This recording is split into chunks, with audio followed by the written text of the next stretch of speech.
नमस्कार फ्रेंड्स, ईट मी ब्लॉगच्या चॅनल तुमचं स्वागत आहे. आज मी बनवली अंडा कढी आणि भुर्जी. चला मग जाणून घेऊया रेसिपी. भुर्जी बनवण्यासाठी मी घेतलं आहे कांदा, टमाटा, मिरची, कोथिंबीर हे बारीक कापून घेतले.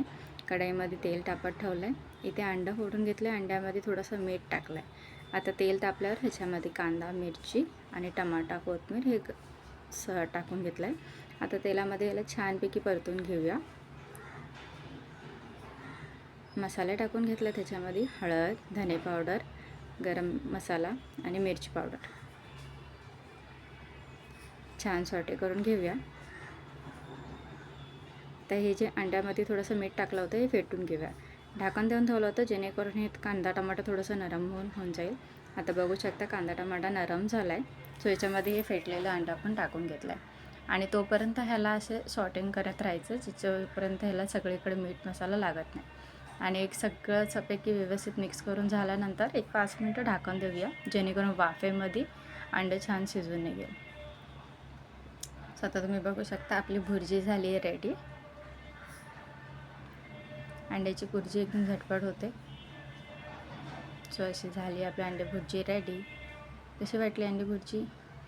चला आता पुढची रेसिपीसाठी घेऊया. इथे अंडे मी उकळून घेतलेत कालवण बनवण्यासाठी.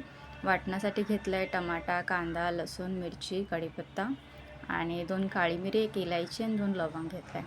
हे सगळं छान भाजून घेतलं आहे. आता ह्याला आपण ग्राइंड करून घेऊया. वाटप झालं आहे तयार. 1-2 बटाटे घेतले आहेत उकळून बारीक कापून. कढईमध्ये तेल तापल्यावर मी वाटण घालून घेतलं आहे.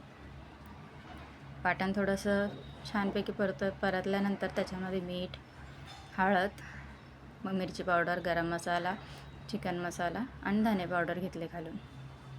आता ह्याला छान असं सॉटे करून घेऊया जेणेकरून वाटणाला जेव्हा थोडंसं तेल सुटेल तेव्हा आपण मग ह्याच्यामध्ये बटाटा घालूया. मी अंडं लगेच नाही घालणार आहे कारण अंडं ऑलरेडी शिजलेलं आहे. सो ते असं सॉटे करताना ना तुटून जाणार. मग आता बटाटा घालून छान याला मिक्स करून घेतलं आहे. आता तुम्हाला जितकं कालवण हवे तितकं तसं तुम्ही पाणी टाकू शकता. ह्याच्यामध्ये मी 1.5 ग्लास पाणी घेतलं आहे.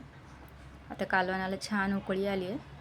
अंडे घेतलेत सोडून आता ह्याच्यामध्ये कोथिंबीर सर्व करून 5 मिनटं आपण ह्याला ढाकून देऊन ठेवूया जेणेकरून कालवण जे आहे अंड्यामध्ये थोडं व्यवस्थित मिक्स होईल.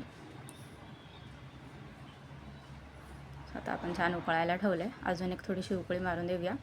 कोथिंबीर घेतली सर्व करून आणि ढाकण देऊन ठेवूया. सो आपली अंडा कढी झाली रेडी. भात आणि चपाती ही बनवून माझी झाली आहे रेडी. सो आता आपलं अंडा कढी रेडी, सर्व करायला तयार. रेसिपी कशी वाटली कमेंटमध्ये नक्की सांगा. व्हिडिओ आवडल्यास लाईक करा, कमेंट करा, शेअर करा आणि काही सजेशन असेल तर नक्की सांगा. Thank you so much.